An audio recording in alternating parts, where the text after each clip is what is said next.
A missing child case can hold the world's attention for years. That attention brings energy and resources. It also brings speculation and fatigue. In this episode, we look at the disappearance of Madeleine McCann through a narrow lens, what modern methods can add and what they cannot. We will keep language neutral, avoid graphic detail, and separate confirmed facts from disputed claims. Our focus is on tools, limits, and responsible public discussion. Begin with anchors in broad public reporting. A young child disappeared from holiday accommodation in Portugal in 2007. Extensive searches and investigations followed, involving local authorities, international cooperation, and later reviews. Over the years, new persons of interest were identified, new leads were examined, and media attention surged at intervals. That is the frame. Within it, specific details differ by source and remain under legal consideration in some jurisdictions. We will not speculate about individuals.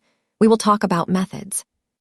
Modern methods include digital forensics, cell site analysis, CCTV enhancement, DNA techniques, open-source intelligence, and large-scale tip management systems. Each has power and limits. Digital forensics can recover deleted files or timelines from devices, but only if the devices are available and if retention rules were followed. Cell site analysis can place a device within a coverage area, not at an exact spot, and historical records may be incomplete. CCTV can be enhanced for clarity, but cannot invent detail that was never captured. DNA analysis can link people to objects or places, but only if relevant samples exist and if contamination is controlled. Open-source intelligence can map people and movements, but it must be verified to avoid rumor. Tip systems can capture patterns, but they also collect noise. Genetic genealogy, discussed earlier in this season, has transformed some cold cases. In a missing child context, its role depends on the availability of biological material and on legal frameworks. If there is no unknown suspect DNA from a relevant scene, genealogy cannot start. If there is, policies about consent and case type govern whether databases can be used. Even then, a genealogical lead is a hypothesis that requires a direct comparison to confirm or exclude. In international cases, data protection law adds complexity. The simple takeaway is that genealogy is not a magic key. It is one tool among many, and only when the prerequisites are met. Large-scale reviews can add value by rerunning early steps with fresh eyes. Case file digitization, standardized indexing, and modern search make it easier to spot links across witness statements and timelines. Mapping tools can plot sightings, calls, and movements on the same canvas. Prioritization models can rank leads by relevance, but reviews face constraints, missing records, differing procedures across agencies, and the passage of time, which erodes memory and degrades physical evidence. A careful review publishes its methodology, logs what is missing, and distinguishes between retested facts and new inferences. Public tips are a double-edged sword. On the plus side, someone far away may hold a crucial memory or photo. On the minus side, large cases attract attention seekers and pattern hunters.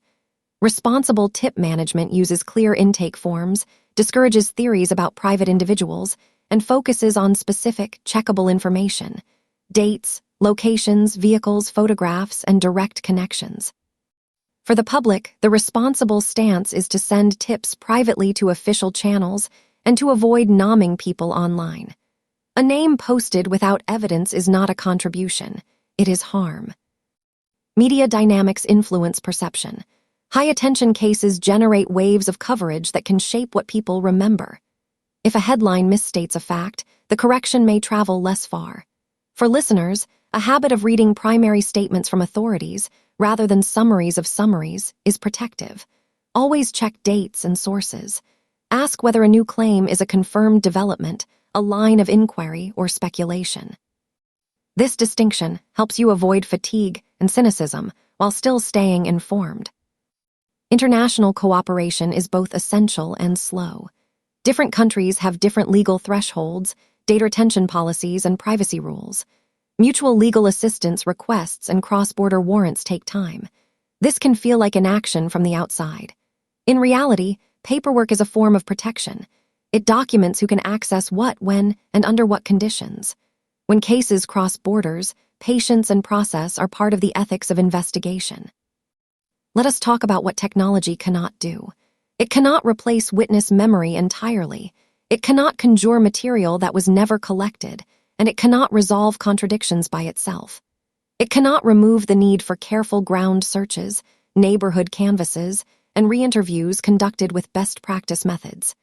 It cannot eliminate uncertainty where time and chance have erased traces.